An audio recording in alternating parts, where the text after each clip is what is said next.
Praise the Lord. Hallelujah. ജേനിസ് മൈലിലേക്ക് എല്ലാ ദൈവമക്കളെയും സ്വാഗതം ചെയ്യണം. ഇന്ന് ഞാൻ നിങ്ങളോടൊപ്പം ആയിരിക്കുന്നത് എനിക്ക് തോന്നുന്ന 2022 ഏറ്റവും വലിയ ബോംബാക്രമണം തോന്നുന്നു. ഇതങ്ങ് 2018 മുതൽ തുടങ്ങിയതാണ് ഈ ബോംബാക്രമണം. 19ഉം 20ഉം വ്യത്യസ്ത മാധ്യമങ്ങളൊക്കെ അന്വേഷിച്ചു, അല്ലെങ്കിൽ ലോക മാധ്യമങ്ങളൊക്കെ അന്വേഷിച്ചപ്പോൾ അത് തെറ്റാന്ന് കണ്ടെത്തി. എന്നിരുന്നാലും ഇപ്പോൾ വാട്സപ്പിലൂടെയും മറ്റ് ഇതര ചില സാമൂഹിക മാധ്യമങ്ങളുടെ എല്ലാം പ്രചരിപ്പിച്ചുകൊണ്ടിരിക്കുകയാണ്. ഇതാണ് വാർത്ത. മാർപ്പാപ്പയുടെ ബോംബ് ഷെൽ. ഫ്രാൻസിസ് മാർപ്പാപ്പയുടെ ബോംബ് ഷെല്ല്. കുറച്ച് നാളുകളായി ആ പാവം മാർപ്പാപ്പയെ ദ്രോഹിക്കാൻ തുടങ്ങിയിട്ട്, കുത്താൻ തുടങ്ങിയിട്ട്. മാർപ്പാപ്പ അന്ത്യക്രിസ്തു ആണെന്നും അല്ലെങ്കിൽ വ്യാജ പ്രവാചകനാണെന്നും മാർപ്പാപ്പ ഈ ഭൂമിയെ നശിപ്പിക്കാൻ വന്ന അവസാനത്തെ ആളാണെന്നും എന്നൊക്കെ പറഞ്ഞുകൊണ്ട് സഭയ്ക്ക് ഉള്ളിലുള്ളവരുണ്ട്, പുറത്തുള്ളവരുണ്ട്. അങ്ങനെ പലരും മാർപ്പാപ്പയ്ക്കെതിരെ വാളെടുക്കാൻ തുടങ്ങിയിട്ട് കുറെ നാളുകളായി. ഇപ്പോ മാർപ്പാപ്പയുടെ ബോംബ് ഷെല്ല് കാലത്തിന്റെ വാക്കുകൾ ഇങ്ങനെയാണ്, നാം കാലത്തിന്റെ അവസാനത്തിലാണ്.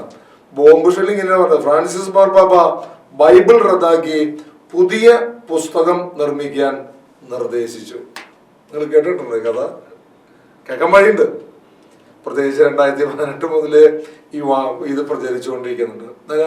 ദർ ഈസ് ന്യൂസ് എന്നുള്ളത്. ഇപ്പോ അതിലിങ്ങനെ ഫസ്റ്റ് പറയുന്നുണ്ട് നോട്ട് റിയൽ, പിന്നെ സോ ഫണ്ണി എന്നൊക്കെ പറഞ്ഞ് അതിൽ വാക്കുകൾ ഉപയോഗിക്കുന്നുണ്ട്. ഈ ദർ ഈസ് ന്യൂസിന്റെ വാക്കുകൾ ഒക്കെ പറഞ്ഞിട്ട് ഇപ്പോഴത്തെ പുതിയ പ്രചാരണത്തിലേക്ക് കടന്നു വരുന്നുണ്ട്. അതിൽ പറയാണ് ഫ്രാൻസിസ് മാർപ്പാപ്പ ബൈബിൾ റദ്ദാക്കി പുതിയ പുസ്തകം നിർമ്മിക്കാൻ നിർദ്ദേശിച്ചു എന്ന്. നോക്കിയേ, വത്തിക്കാന്റെ ന്യൂസിലോ ഇല്ലെങ്കിൽ സഭയുടെ സ്ഥാനത്ത് നിന്നോ അല്ലെങ്കിൽ സഭയുടെ ഭാഗത്തു നിന്നുള്ള ന്യൂസുകളൊന്നുമല്ല. പക്ഷെ ഇത് ശരിക്കും ജനം ഇങ്ങനെ ആഘോഷിച്ചുകൊണ്ടിരിക്കുകയാണ്. ഇപ്പൊ ജനം എന്ന് പറഞ്ഞാൽ എല്ലാ ജനവും അല്ല കേട്ടോ.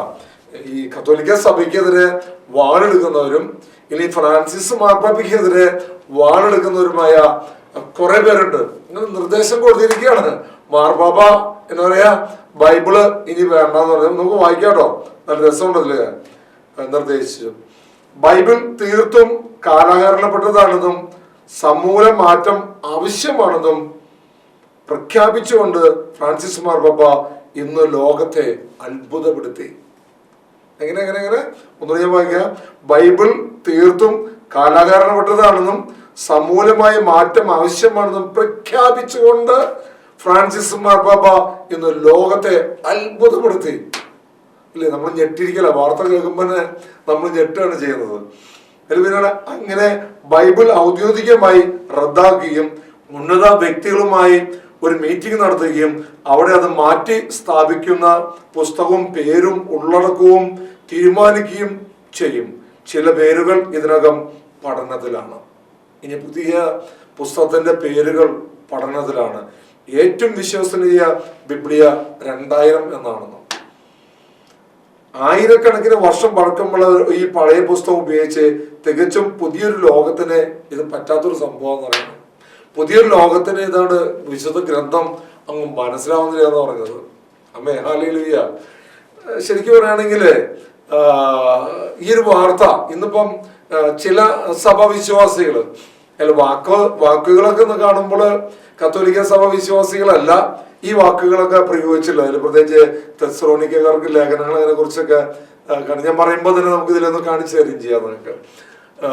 അപ്പോൾ ഇത് 2018 ഒരു കെനിയൻ വെബ്സൈറ്റ് പത്രമായ ഇതിൽ കടന്നു വന്നുള്ളൊരു വലിയൊരു വാർത്തയായിരുന്നു.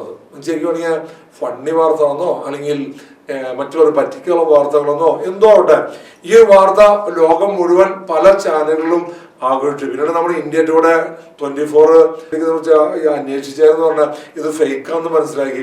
പക്ഷെ ഇന്ന് വളരെ ശക്തമായി ഈ ഫ്രാൻസിസ് മാർപ്പാപ്പയ്ക്ക് എതിരെ അല്ലെങ്കിൽ കത്തോലിക്ക സഭയ്ക്ക് എതിരെ ഇങ്ങനെ വാർത്ത വാട്സപ്പിൽ ഇത് മാക്സിമം നിങ്ങൾ ഷെയർ ചെയ്യാൻ പറഞ്ഞിട്ടാണ് ഈ വാർത്ത വന്നുകൊണ്ടിരിക്കുന്നത്. മാക്സിമം കുറച്ച് നാളുകൾ നമ്മൾ ഒരു മാലാഖമാരുടെ പ്രാർത്ഥനയെ കുറിച്ച് ഞാൻ നിങ്ങളത് പറഞ്ഞായിരുന്നു. മാലാഖമാരുടെ പ്രാർത്ഥന മാക്സിമം നിങ്ങൾ ഷെയർ ചെയ്യണം. അത് ഇത്ര ദിവസം പ്രാർത്ഥിക്കണം, ഇല്ലെങ്കിൽ കുടുംബങ്ങൾ നശിച്ചു പോകുന്നൊക്കെ പറഞ്ഞൊരു വാർത്ത വന്നിട്ടുണ്ടായിരുന്നു. ഇതുപോലെ ഒരു വാർത്തയാണ് ഇത്. ഇങ്ങനെ എന്താ പറയുക, സഭാ നേതൃത്വങ്ങളോ അല്ലെങ്കിൽ വത്തിക്കാൻ ന്യൂസോ ഇതൊന്നും അറിയാതെ ഈ ഒരു പ്രത്യേക വിഭാഗം ഈ ഒരു ന്യൂസിനെ സൃഷ്ടിച്ച് ഇപ്പം ഇന്നലെ കൂടിയതുപോലെ തന്നെ ഇവരത് പ്രഖ്യാപിക്കുകയാണ്. ഞാൻ പ്രഖ്യാപിക്കുക, മാർപ്പാപ്പ ഇതാ പുതിയൊരു ബൈബിൾ പണിതൊക്കെ കാലഹരണപ്പെട്ടു എന്ന് പറഞ്ഞാൽ ആ വചനമൊന്നും വായിക്കുമ്പോൾ ഇപ്പോഴത്തെ ജനറേഷന് അല്ലെങ്കിൽ തലമുറകൾക്ക് മനസ്സിലാവുന്നില്ല അഭിഷേകം. അതുകൊണ്ട് ഇപ്പോഴത്തെ ജനറേഷന് തലമുറകൾക്ക് മനസ്സിലാവുന്ന തരത്തിലുള്ള പുതിയൊരു പുസ്തകം വേണമെന്ന് മാർപ്പാപ്പ പ്രഖ്യാപിച്ചിരിക്കുകയാണെന്ന് പറഞ്ഞുള്ളത്. എൻ്റെ ദൈവമക്കളെ, ഏതോ നൈജീരിയക്കാരനോ അല്ലെങ്കിൽ ഏതോ വ്യക്തികള് കുറച്ച് പേരെടുക്കാൻ വേണ്ടി ഇങ്ങനെയുള്ള കുറെ വാക്കുകളും വാർത്തകളും ഒക്കെ പ്രചരിപ്പിച്ചുകൊണ്ട് ഇങ്ങനെ എന്താ പറയാ, എന്ത് ആയാലും ഇപ്പൊ നമ്മളൊരു തരംഗമായി മാറിയിരിക്കുകയാണ് ഇല്ലേ? ബിഷപ്പന്മാർക്കെതിരെ, മാർപ്പാപ്പയ്ക്കെതിരെ, വൈദികർക്കെതിരെ, സന്യസ്തർക്കെതിരെ, എന്താ പറയാ, സന്യസ്തർക്ക് ഇപ്പൊ സംരക്ഷകരായിട്ട് കുറെ വിഭാഗങ്ങൾ വന്നുകൊണ്ടിരിക്കുന്നു. സന്യസ്തർക്ക് എതിരായിട്ട് വേറെ വിഭാഗം വന്നുകൊണ്ടിരിക്കുന്നു. എന്താ പറയാ, സ്വന്തം മതത്തിലുള്ളവരെ തന്നെ സംരക്ഷിക്കാൻ പറ്റാത്തവരാണ് പലരും മറ്റവരുടെ മതത്തിലെ സംരക്ഷിക്കുക. അത് വേറെ മത വിശ്വാസത്തിന്റെ മേഖലയിൽ കടന്നു വരുന്നു. ഇങ്ങനെ മാറി മാറി മാറി മാറി ഇങ്ങനെ കടന്നു വന്നിരിക്കുകയാണ്. എന്റെ ദൈവമക്കളെ, സത്യത്തില് ഇതെന്താ നേട്ടം? ഞാൻ നേരത്തെ പോലെ റീച്ച് ലഭിക്കാനാണ്? ഈ ഒരു പേരുകളൊക്കെ പറഞ്ഞുകൊണ്ട് റീച്ച് ലഭിക്കാനാണോ? ഇതിൽ ചില വിശ്വാസികൾ ഇപ്പോഴും എന്താ പറയാ, അന്തിക്രിസ്തുവായി ഫ്രാൻസിസ് മാർപ്പാപ്പയെ പറഞ്ഞുകൊണ്ടിരിക്കുന്നുണ്ട്. എന്താ മക്കളെ നിങ്ങൾക്ക് അതിൽ വലിയ നേട്ടം കൊടുക്കുന്നത്? ക്രിസ്തു സ്ഥാപിച്ച ഈ സഭ, 2000 വർഷം പഴക്കമുള്ള സഭ, പത്രോസ് എന്ന പാറമേൽ പണിതുയർത്ത സഭ, ഈ 2000 വർഷം കഴിഞ്ഞിട്ടും വളരെ ശക്തമായി തന്നെ പോയിക്കൊണ്ടിരിക്കുക. ഇതിനൊക്കെ വലിയ പ്രതിസന്ധികളൊക്കെ സഭ കടന്നു പോയിട്ടുള്ളത്, അതൊന്നും സംഭവിച്ചിട്ടൊന്നുമില്ല. പക്ഷെ ഇപ്പൊ ഈ നവമാധ്യമങ്ങൾ കൂടുതൽ വന്നപ്പോൾ ഇങ്ങനെയുള്ള കാലം അവസാനിക്കാറായി. പ്രത്യേകിച്ച് ലോകാവസാനത്തെ കുറിച്ചാണ് പിന്നീടുള്ള വാർത്തകളൊക്കെ പറയുന്നത്. ഇന്നിപ്പോ പള്ളികള് സാത്താൻ വർഷിപ്പിക്കാനുള്ള പള്ളികളായി മാറിക്കൊണ്ടിരിക്കുന്നു, അല്ലെങ്കിൽ ബാറുകളായി മാറിക്കൊണ്ടിരിക്കുന്നു. സന്യസ്തരും അല്ലെങ്കിൽ അൽമായരും അല്ലെങ്കിൽ വൈദികരും അല്ലെങ്കിൽ പിതാക്കന്മാരൊക്കെ വ്യത്യസ്തരായി മറക്കുന്ന ഒരു സെക്സിലേക്ക് ഇമ്പോർട്ടൻ്റ് കൊടുത്തുകൊണ്ടിരിക്കുന്നു. എന്താ പറയാ, ഇങ്ങനെ വ്യത്യസ്തമായ വിഷയങ്ങളെ കൂട്ടി കലക്കി മറിച്ച് അല്ലെ. പണ്ട് നമ്മളിങ്ങനെ വേളാങ്കണ്ണി മാതാവിന്റെ നോട്ടീസ് നമുക്ക് ലഭിച്ചിരുന്നു. ഈ വേളാങ്കണ്ണി മാതാവിന്റെ നോട്ടീസ് നമ്മൾ വായിച്ച്, പ്രത്യേകിച്ച് ഇത്ര പേർക്ക് ഇത്ര നോട്ടീസ് ഇത്രയും നോട്ടീസ് അടിച്ചു കൊടുത്തു കഴിഞ്ഞപ്പോൾ ഇത്രയും അത്ഭുതങ്ങൾ നടന്നു. അല്ലെങ്കിൽ ഇത് കീറിയ നോട്ടീസ് കീറിയവർ മരണപ്പെട്ടു. അതുകൊണ്ട് നിങ്ങൾക്ക് ഈ നോട്ടീസ് കിട്ടി കഴിഞ്ഞാൽ ഇത്ര ദിവസം കൊണ്ട് നിങ്ങൾ ഈ നോട്ടീസ് അടിച്ച് മറ്റുള്ളവർക്ക് കൊടുക്കണം എന്ന് പറഞ്ഞുകൊണ്ട് കുറെ ദേവാലയങ്ങളും പരിസരങ്ങളൊക്കെ നമ്മൾ കാണാറുണ്ട്. ഇതൊക്കെ ഫേക്കാ, 100% ഫേക്കാ. ഇതൊക്കെയല്ല, ഇങ്ങനെ വാർത്തകൾ മുഴുവൻ ഫേക്കായിട്ട് വരുന്നതാണ്.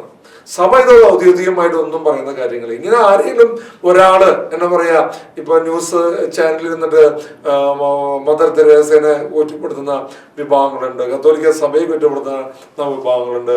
ഇങ്ങനെ ഇവർക്കൊക്കെ എന്ന് പറഞ്ഞു കഴിഞ്ഞാൽ ഇവർക്ക് നിശ്ചിത എമൗണ്ട് ആരെങ്കിലും ചിലപ്പോൾ കിട്ടുന്നതായിരിക്കാം, അല്ലെങ്കിൽ നമ്മുടെ റീച്ച് ലഭിക്കാൻ വേണ്ടി ചെയ്യുന്നതായിരിക്കാം അല്ലേ. അങ്ങനെ വ്യത്യസ്തമായ വ്യക്തികള് എല്ലാവരും തോന്നുന്നത് ഇതാണ്. ഇതിപ്പോ മാർപ്പാപ്പയുടെ ബോംബ് ഷെൽ അല്ലെങ്കിൽ ബോംബാക്രമണം, ഫ്രാൻസിസ് മാർപ്പാപ്പയുടെ ബോംബാക്രമണം, ഇതാ സഭയെ, ഇത്രയും വർഷമുള്ള സഭയെ, പ്രത്യേകിച്ച് ബൈബിളിനെ ഇത് എടുത്ത് മാറ്റാൻ പോകുന്നു എന്ന് പറയുന്നത്. ഹല്ലേലൂയ. ദൈവമക്കളെ, നിങ്ങൾക്ക് വേണ്ടി ഞങ്ങൾ പ്രാർത്ഥിക്കാൻ ശരിക്കും പറയാം. ഞങ്ങൾ ആരും ശപിക്കുന്നൊന്നുമില്ല.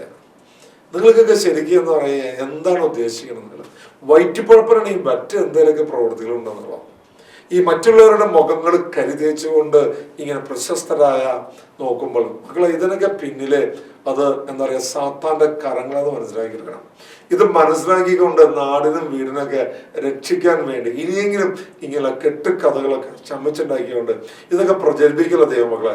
നിങ്ങൾ വാട്സപ്പ് ഗ്രൂപ്പുകളൊക്കെ ഇത് വരുന്നതൊക്കെ ശരിയാണ്, ഇത് കാണുമ്പോൾ ഡിലീറ്റ് ചെയ്ത് കളഞ്ഞോ.